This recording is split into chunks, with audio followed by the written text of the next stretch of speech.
स्वागत है आप सभी का स्टडी साइंस 93 में। और आज मैं हाई स्कूल का जो पहला चैप्टर है लाइट, रिफ्लेक्शन एंड रिफ्लेक्शन, ये शुरू करने वाला हूँ। जो भी चीज़ें हैं हाई स्कूल में साइंस में, वो सारी चीज़ें आपको इस चैनल पे मिलेंगी। तो प्लीज़ इस चैनल को सब्सक्राइब कर लीजिएगा और वीडियो अच्छा लगेगा तो लाइक कर लीजिएगा। और शुरू करता हूँ मैं पहला चैप्टर जो है साइंस का, लाइट, रिफ्लेक्शन एंड रिफ्रैक्शन। तो इसमें सबसे पहले तो हम जान लेते हैं लाइट क्या होता है। लाइट, प्रकाश जिसको बोलते हैं, प्रकाश। प्रकाश का मतलब यह है कि कोई भी वस्तु है उसे देखने के लिए हम प्रकाश का यूज करते हैं। प्रकाश जो है वो खुद नहीं दिखाई देती है। प्रकाश खुद नहीं दिखाई देगी, वो क्या करेगी, वो किसी वस्तु पे पड़ेगी और वहां से फिर रिफ्लेक्ट होकर के हमारी आंखों पे आएगा। और जब हमारी आंखों पे आएंगी वो प्रकाश की किरणें, तो फिर वो वस्तु दिखाई देगी। ये होता है प्रकाश। प्रकाश का वेग कितना होता है ये तो सबको पता होगा।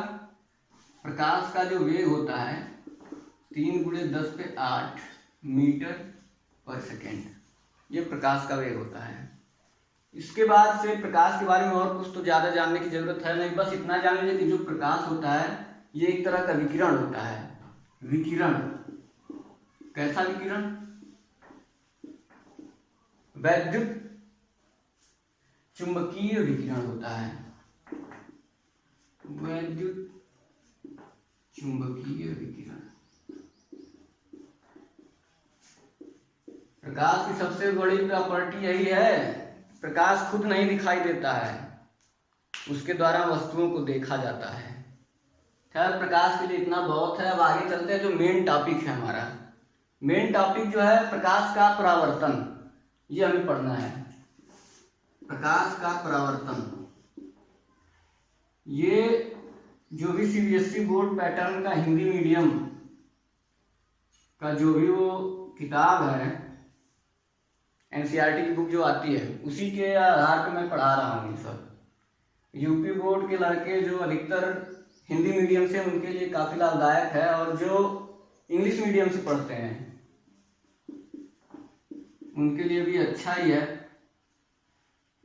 मैंने जो गांव के लड़के रहते हैं उन पे ज़्यादा फोकस किया है। प्रकाश का परावर्तन, परावर्तन का मतलब क्या हो गया? परावर्तित हो जाना। और प्रकाश है तो प्रकाश का परावर्तित हो जाना, ये तो बहुत ही आसान टॉपिक है। कोई भी चिकना तल है, उस पर अगर प्रकाश की किरण पड़ेगी तो वो फिर परावर्तित हो जाएगी, रिफ्लेक्ट हो जाएगी। कोई भी प्रकाश की किरण है, ये मान लीजिए प्रकाश की किरण है, कोई चिकना तल है, ये मान लीजिए कोई चिकना तल है, जो ही इस पर प्रकाश की किरण पड़ेगी तो ये यहाँ से फिर परावर्तित हो जाएगी। दैनिक जीवन में भी आप लोग एग्जाम्पल इसका देखते होंगे, खेल खेल में देखते होंगे। एक एग्जाम्पल मैं बताता हूँ। अक्सर आप लोग देखते हैं कि खेल खेल में बाहर कोई बैठा हुआ है, सूर्य की रोशनी आ रही है शीशा ले करके, और सूर्य की रोशनी को आप किसी की आंख पे फोकस करते हैं, आपने देखा होगा, तो उसकी आंखें जो है चकमका जाती हैं। शीशा रखेंगे, प्रकाश आएगा, शीशे को लेकर के इधर उधर करते हैं तो किसी की आंख पे वो फोकस मारते हैं तो उसका ध्यान क्या होता है, शीशे की ओर आकर्षित हो जाता है।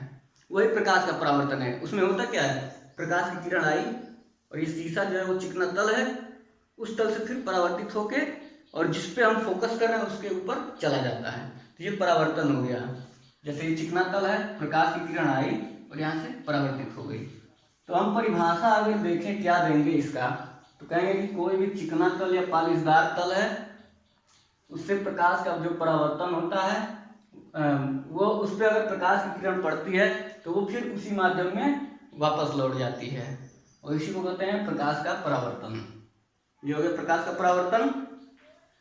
इसके बाद से देखते हैं इसमें कुछ टर्म्स हैं प्रकाश के परावर्तन में, उन टर्म्स के बारे में जान लेते हैं। उसके लिए एक फिगर बनाना पड़ेगा।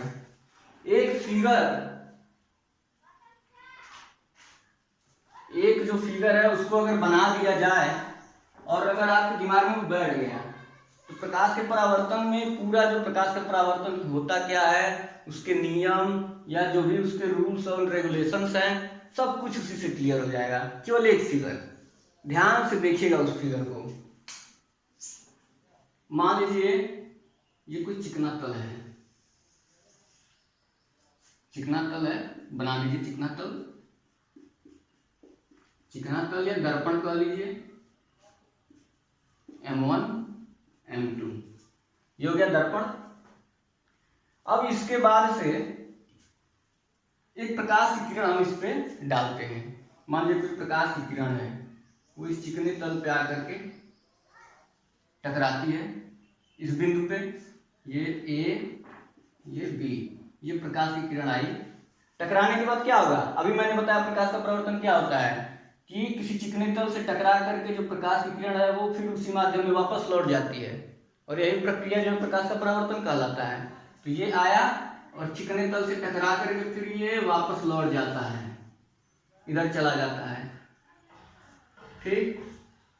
और जिस बिंदु पे ये, जिस दर्पण के जिस बिंदु पे ये जाकर के गिरता है, यहां से एक हम अभिलंब खींचते हैं, यहां से अभिलंब खींचते हैं, ये बोलते हैं, इसको अभिलंब बोलते हैं। अब इसमें जो भी टर्म है उनके बारे में जान लेते हैं। ये प्रकाश की किरण जा रही है, जा रही मतलब आ रही है, प्रकाश की किरण आ रही है तो इसको क्या बोलेंगे, आपतित किरण। आ रही है आपतित किरण,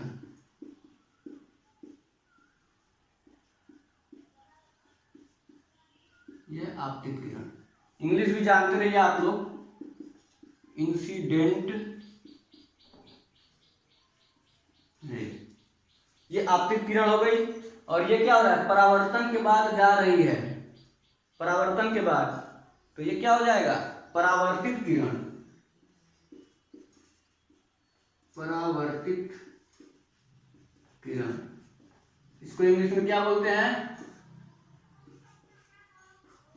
रिफ्लेक्शन, रिफ्लेक्टेड। परावर्तित किरण हो गया, आपतित किरण, परावर्तित किरण। और ये आपतित किरण और परावर्तित किरण दोनों जहां जिस बिंदु पे मिले हैं, इसको क्या बोलते हैं, पॉइंट ऑफ इंसिडेंट। क्या बोलते हैं, पॉइंट ऑफ इंसिडेंट।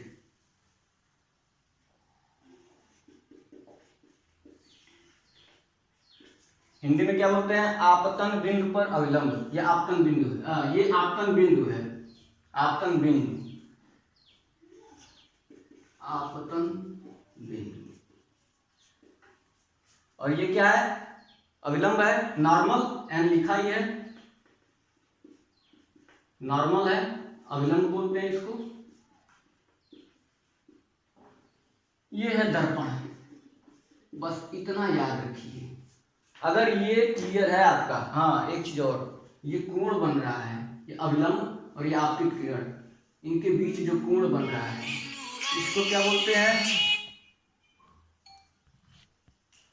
ये जो कोण बन रहा है, थोड़ा सा डिस्टर्ब हो गया, मोबाइल में फोन आ रहा है। अभी शुरुआत है, पहला क्लास है, इसलिए सारी सुविधाएं उपलब्ध नहीं है, बस टेम्पोररी में क्लास चल रहा है, क्योंकि सब लोग बैठे हुए हैं हाई स्कूल में, इसलिए कोई दिक्कत नहीं है। मैं भी बैठा हूँ घर पे, कोरोना वाला जो प्रकोप है इसी की वजह से, तो डाटा सबके मोबाइल में है, तो कुछ ना कुछ यूज कर लिया जाए। बैठे बैठे तो बोर हो चुके हैं, 2 महीने से बैठे हैं, कितना कोई बैठेगा, थोड़ा सा पढ़ भी लिया जाए।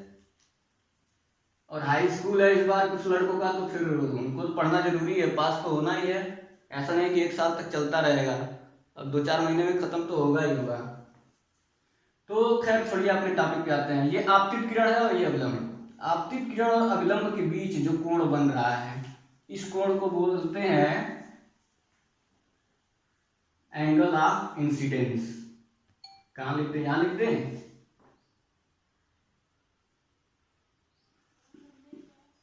आपतन बिंदु, आपतन कोण, इसको बोलते हैं, आई से डिनोट करते हैं, आई से एंगल ऑफ इंसिडेंस बोलते हैं।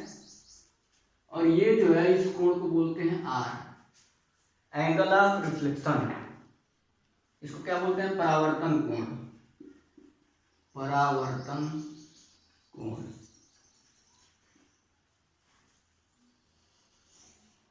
आपतन कोण हो गया, परावर्तन कोण हो गया। अब देखिए इतनी चीजें याद रखिए, कोई प्रकाश की किरण चली तो उसको क्या बोलेंगे, आपतित किरण है। दर्पण पे टकराई और फिर उसी माध्यम में वापस लौट गई, ये परावर्तित हो गई, मतलब परावर्तित किरण है। ये जो कोण बना ये आपतन कोण, ये नॉर्मल और ये परावर्तित किरण के बीच जो कोण बना ये परावर्तन कोण। ये क्या है, अविलंब है। किस पर अविलंब है, पॉइंट ऑफ इंसिडेंट पे, मतलब आपतन बिंदु पर अविलंब है। अविलंब जानते ही हैं, अविलंब मतलब लंब होता है, वही अविलंब है। अब हमको देखना क्या है, परावर्तन की डिफिनेशन तो यहाँ से दे सकते हैं कि कोई भी चिकना तल है, प्रकाश की किरण आती है, टकरा करके अगर फिर ये वापस चली जाती है तो इसी को कहते हैं प्रकाश का परावर्तन। उसके बाद से आपतित किरण क्या होती है, ये जो किरण है जा रही है इस बिंदु पे, आपतित किरण हो गई। अब ये फिगर इतना याद रखिए, बाकी किसी भी चीज की याद करने की जरूरत ही नहीं है। अगर ये फिगर याद है, कुछ याद करने की जरूरत नहीं है। फिगर एक बार फिर से ध्यान से देख लीजिए, ये आपतित किरण है। कौन सी किरण आपतित किरण है, ए बी, जो ए बी है ये क्या है, आपतित किरण। परावर्तित किरण क्या है, बी सी, बी सी क्या है, परावर्तित किरण है। अविलंब कौन है, ये एन जो है, बी एन, ये अविलंब है। आपतन बिंदु पर अविलंब है बी एन। ये आपतन कोण क्या है, A B N, A B N, ये क्या है, आपतन कोण है, कोण आई। तो क्या हो जाएगा, परावर्तन कोण एन बी सी, ध्यान दीजिएगा, एन बी सी, ये क्या है, परावर्तन कोण, रिफ्लेक्टेड रे, रिफ्लेक्टेड एंगल जो है, एंगल ऑफ रिफ्लेक्शन, ये आर हो गया, एन बी सी, याद रहेगा। ये तो टर्म हो गया। इसके बाद से अब चलते हैं नियम पे, बहुत इंपॉर्टेंट है, अक्सर पूछ देता है, लगभग बहुत से एग्जाम में ये नियम पूछ देता है। परावर्तन के नियम, कितने नियम होते हैं, 2 नियम। परावर्तन के 2 नियम होते हैं और दोनों बहुत ही आसान होते हैं। परावर्तन क्या होता है ये बता सकते हैं आप, इसमें जो भी टर्म यूज हुए हैं वो क्या होते हैं वो भी बता सकते हैं, उनके जो 2 नियम है वो भी इस फिगर से बता सकते हैं। लगभग परावर्तन का जो भी बेसिक डिफिनेशन है, बेसिक जो भी नॉलेज है सब बता सकते हैं केवल एक फिगर से। पहला नियम देखो ये क्या होता है, बस इसी चीज को बोलना है अपने लैंग्वेज में, वही नियम हो जाएगा। पहला नियम क्या है, आपतित किरण आपतन बिंदु पर अविलंब और परावर्तित किरण, 3 चीज दिख रहा है ना, आपतित किरण और ये आपतन बिंदु पर अविलंब और ये परावर्तित किरण, तीनों एक ही तल में है। ये तल है ना, एक दर्पण का एक तल है, और देखो इसी तल पे तीनों है, ये आपतित किरण भी है और ये अविलंब भी है इसी तल पे, और ये क्या है, परावर्तित किरण, तीनों एक ही तल में है। यही पहला नियम हो गया। पहला नियम क्या हो गया, आपतित किरण आपतन बिंदु पर अविलंब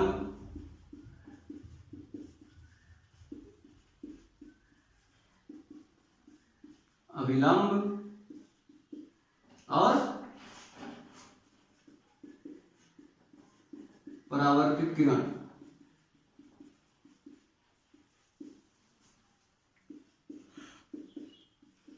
यहाँ पे साइंस का जो भी चैप्टर 1 से लेकर जितने भी चैप्टर हैं सब इस चैनल पे मिलेंगे, और वीडियो 1 2 3 ऐसे करके मिलता रहेगा, रोज एक एक वीडियो मिलता रहेगा। आप लोग अगर सब्सक्राइब कर देंगे ये चैनल, नोटिफिकेशन का बेल अगर दबा देते हैं, जब भी वीडियो अपलोड होगा यूट्यूब पे आपको तुरंत मिल जाएगा। और अभी तो रिकॉर्डेड चैनल ये अपलोड कर रहे हैं, जो भी रिकॉर्ड हो रहा है रिकॉर्ड करके मैं यूट्यूब पे डाल रहा हूँ वीडियो, लेकिन कुछ दिनों में लाइव भी आऊँगा और लाइव पढ़ाऊँगा।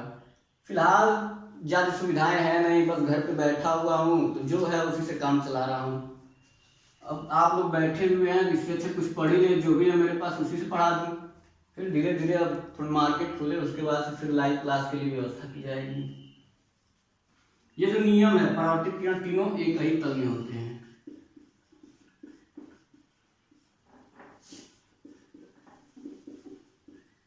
थोड़ा लिख रहा हूं इसलिए लेंदी हो रहा है, और दूसरा तो बहुत आसान है, फिगर देख के, ये आई है और ये आर है, ये दोनों एंगल बराबर होंगे, कोण आई कोण आर दोनों बराबर होंगे, यही दूसरा नियम है। लिख देते हैं शब्दों में, क्या है ये, आपतन कोण तथा परावर्तन कोण दोनों बराबर होते हैं। मतलब कोण आई ये बराबर होगा किसके, कोण आर के। जितना कोण ये होगा, ये आपतन कोण, उतना ही परावर्तन कोण होगा। आपतन कोण बराबर परावर्तन कोण, यही दो नियम है। कोई दिक्कत है इन दोनों नियमों में? फिगर अगर याद है तो क्या है, प्रकाश के बारे में बताएं, उसके बाद प्रकाश का परावर्तन, प्रकाश के परावर्तन को बता दिए फिगर से ही, देख के लग रहा है क्या होता है। फिर इसमें जो भी टर्म आए हैं उनके बारे में सब कुछ पता है। दो नियम है, दोनों नियम हो गए। प्रकाश के परावर्तन का जो बेसिक नॉलेज है वो खत्म होगा। एक बार नियम फिर से रिपीट कर दें, पढ़ लो ऐसे ही। पहला नियम क्या है, आपतित किरण आपतन बिंदु पर अभिलंब या परावर्तित किरण तीनों एक ही तल में है। दूसरा नियम कोण आई बराबर है किसके, कोण आर के। बस ये दो नियम है। इसके बाद से जो अगला टॉपिक है एनसीईआरटी में, वो मेरे ख्याल से एक चीज है किरणों की उत्क्रमणीयता। एक लाइन का है, बस समझ लीजिए। किरणों की उत्क्रमणीयता, उत्क्रमणीयता का इंग्लिश होता है रिवर्सिबिलिटी। इसी फिगर से ही समझ लीजिए, रिवर्सिबिलिटी जो होता है उसी को उत्क्रमणीयता कहते हैं। मतलब क्या है कि अगर ये ए है, ए से जा रहा है बी, फिर यहां से इधर चला गया, तो ये तो एक किरण हो गया। लेकिन अगर यही प्रकाश की किरण इधर न आपतित होकर के इधर से आपतित हो, मतलब सी से बी की ओर आए, तो क्या ये भी परावर्तन के बाद यहीं पे जाएगा जो बी से ए की ओर गया है? तो ये एकदम सही है।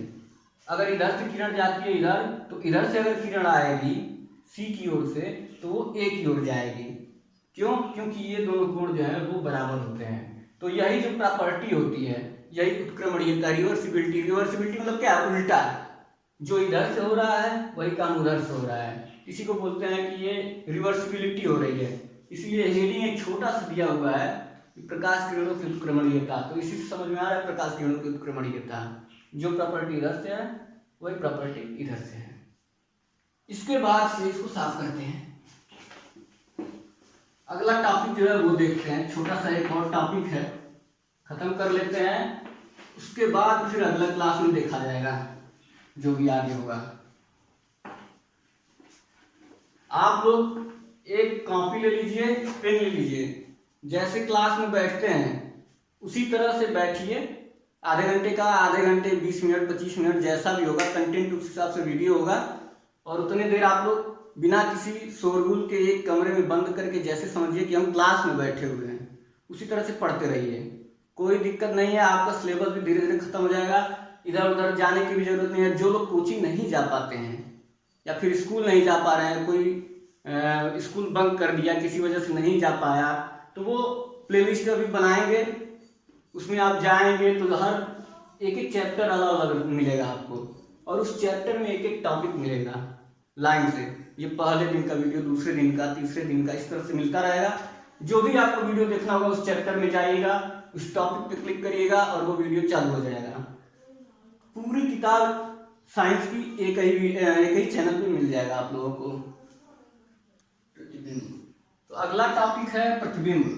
छोटा सा टॉपिक है प्रतिबिंब, इंग्लिश में बोलते हैं इमेज। जान लेते हैं ये भी क्या होता है। प्रतिबिंब, जैसे अगर हम शीशे के सामने खड़े हो जाएं तो शीशे में जो दिखाई देता है वो क्या है, हमारा प्रतिबिंब है। सब लोग बाल झाड़ते हैं, शीशे में ज़्यादा देखते हैं। अब ये नहीं बोलूँगा कि लड़के या लड़कियां, बस इतना ही कहूँगा सब लोग शीशे का यूज़ करते हैं। तो हम जो है वो वस्तु है, शीशे में जो दिखाई देता है वो क्या है, प्रतिबिंब है। तो यदि डिफिनेशन दिया जाए तो कहेंगे कि यदि किसी बिंदु वस्तु से कोई प्रकाश की किरण चल रही है और परावर्तित होकर के किसी बिंदु पे मिलती है या फिर किसी बिंदु से आती हुई प्रतीत हो रही है, तो जो बिंदु है जिससे मिल रही है या फिर आती हुई प्रतीत हो रही है उसी को कहते हैं प्रकाश, उसी को बोलेंगे प्रतिबिंब। समझ में नहीं आया होगा, ठीक से बताता हूँ। मान लो कोई वस्तु है, यहाँ से प्रकाश किरण चल रही है और परावर्तित होकर के किसी बिंदु पे प्रकाश किरण चली और परावर्तित होकर के किसी बिंदु पे जाकर के मिलती है, ठीक, या फिर मिलती हुई प्रतीत होती है। तो ये जो बिंदु है जिस पे मिल रही है या फिर मिलती हुई प्रतीत हो रही है, ये बिंदु इस वस्तु का प्रतिबिंब कहलाएगा। क्लियर है? अब इसके बाद से देखते हैं प्रतिबिंब जो होते हैं दो तरीके के होते हैं। प्रतिबिंब दो तरीके के, पहला वास्तविक प्रतिबिंब, वास्तविक प्रतिबिंब कौन नहीं जानता है, सब जानते हैं प्रतिबिंब। क्या बोलते हैं? Real image, real image. और एक कौन सा होता है? हाँ, आभासी प्रतिबिंब। कक्षा 8 में है ये थोड़ा सा कक्षा 8 में भी दिया है, मैंने देखा है एक बार। इसको क्या बोलते हैं? Virtual image. ये इंग्लिश मीडियम वाले लड़के हों या हिंदी मीडियम वाले लड़के, कंसेप्ट तो हिंदी में ही समझना है, तो दोनों लोग यूज कर सकते हैं, दोनों लोग इस चैनल को देख सकते हैं।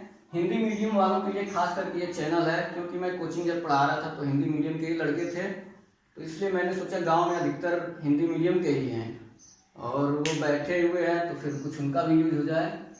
जो डाटा इधर उधर व्हाट्सअप, फेसबुक, इंस्टाग्राम ये सब फालतू यूज करते हैं, उससे अच्छा कुछ पढ़ भी लिया जाए, क्योंकि बोर्ड का एग्जाम में बिना पढ़े काम नहीं चलने वाला है। और इंटरेस्टिंग भी है मोबाइल से पढ़ाई। बहुत पहले ज़माने में कहाँ मोबाइल से पढ़ाई होती थी, अब तो अच्छा है मोबाइल से आप लोग पढ़ रहे हैं, घर बैठे सब कुछ जान ले रहे हैं। इससे अच्छी फैसिलिटी अब कहाँ मिलेगी। हाँ, अब उसका मिसयूज करेंगे तो फिर भाई परिणाम गलत होगा ही। मिसयूज करिए, व्हाट्सअप फेसबुक चलाना चाहिए, लेकिन उसके साथ साथ यूज भी कर लीजिए, पढ़ाई भी करिए। चलिए, वास्तविक प्रतिबिंब, आभासी प्रतिबिंब। वास्तविक प्रतिबिंब अभी डिफिनेशन जो बताएं उसी से क्लियर हो जाएगा। वास्तविक प्रतिबिंब क्या होता है कि यदि किसी बिंदु वस्तु से प्रकाश की किरण चली, किसी भी बिंदु वस्तु से प्रकाश की किरण चली और वो परावर्तन के बाद वास्तव में किसी से मिल रही है, वास्तव में किसी बिंदु पे मिल रही है, रियलिटी में अगर मिल रही है तो बोलेंगे वो वास्तविक प्रतिबिंब है। ध्यान से सुनना, किसी बिंदु वस्तु से प्रकाश की किरण चली, परावर्तन के बाद वास्तव में किसी बिंदु पे मिल रही है वो किरण, तो उसको क्या बोलेंगे? वास्तविक प्रतिबिंब। और आभासी प्रतिबिंब में क्या है कि बिंदु वस्तु से कोई प्रकाश की किरण चली और परावर्तन के बाद किसी बिंदु पे आती हुई प्रतीत हो रही है, मिलती हुई प्रतीत हो रही है। अगर प्रतीत हो रही है, मिल नहीं रही है, वास्तव में मिलती हुई प्रतीत हो रही है, तो उसको क्या बोलेंगे? आभासी है। आसान तरीके में अगर देखा जाए, मान लीजिए अभी आप आगे जाएंगे तो दर्पण पढ़ेंगे, दर्पण के बाद प्रतिबिंब कैसे दर्पण में बनता है, तो वहां पे आपको बताना होगा ये प्रतिबिंब आभासी है या वास्तविक है, कैसे पहचानेंगे। तो उसके लिए भी मैं यहीं पे बता दे रहा हूँ। अगर वास्तविक प्रतिबिंब होगा तो दर्पण की ओर बनेगा। जैसे मान लीजिए दर्पण है, वास्तविक प्रतिबिंब होगा तो दर्पण की ओर बनेगा। जब हम रे डायग्राम उसमें बनाएंगे तो किरण आरेख बोलते हैं जिसे, तो दर्पण की ओर बनेगा तो समझ जाएगा वास्तविक प्रतिबिंब है। अगर दर्पण के पीछे बन रहा है तो बोलिए समझ जाएगा आभासी है। होता क्या है, जब भी आभासी वहां पे दिखाते हैं डॉटेड लाइन से दिखाते हैं आभासी, जब भी प्रतिबिंब बनाएंगे, और जो वास्तविक होगा उसको सॉलिड लाइन से दिखाएंगे, तो वो तो आगे आएगा। आसान है पहचानना, बस इतना ही जानिए वास्तविक प्रतिबिंब क्या है कि जो रियल में वास्तव में मिल रहा हो किसी बिंदु पे, आभासी वास्तविक, और जो मिलता हुआ प्रतीत हो वो आभासी प्रतिबिंब। तो आपका ये पूरा टॉपिक खत्म हो गया। लगभग पहला प्रकाश के बारे में जान लिया आपने थोड़ा बहुत, प्रकाश के बाद प्रकाश का परावर्तन हो गया, उसके नियम हो गए, प्रतिबिंब क्या होता है। अब इसके बाद है गोलीय दर्पण। गोलीय दर्पण कितने प्रकार के होते हैं, फिर नियम है प्रतिबिंब बनने के। बहुत आसान है, कोई कठिन नहीं, केवल आप लोग बैठ के रोज 20-25 मिनट 30 मिनट जो भी वीडियो बनेगा, जो भी जितने भी मिनट का वीडियो बने देखते रहिए। इंटरेस्टिंग वीडियो होगा, ज़्यादा लंबा भी नहीं बनाऊंगा। और अभी तो पहला वीडियो है, इसलिए अभी मैंने सामने पढ़ाया, ऑनलाइन तो कभी पढ़ाया नहीं है, तो इसलिए अभी उतनी व्यवस्था भी नहीं है और फिर एक्सपीरियंस भी नहीं है। 1-2 क्लास लगेगा, मैं भी सेट हो जाऊंगा, उसके बाद फिर पुराने फ्लो में पढ़ाई शुरू कर देंगे। तो अभी के लिए इतना ही, मन लगा के पढ़ते रहिए, आधे घंटे समय देते रहिए रोज, और नोटिफिकेशन को ऑन कर लीजिएगा, सब्सक्राइब कर लीजिएगा चैनल को, और वीडियो अच्छा लगेगा तो लाइक करते रहिएगा। धन्यवाद।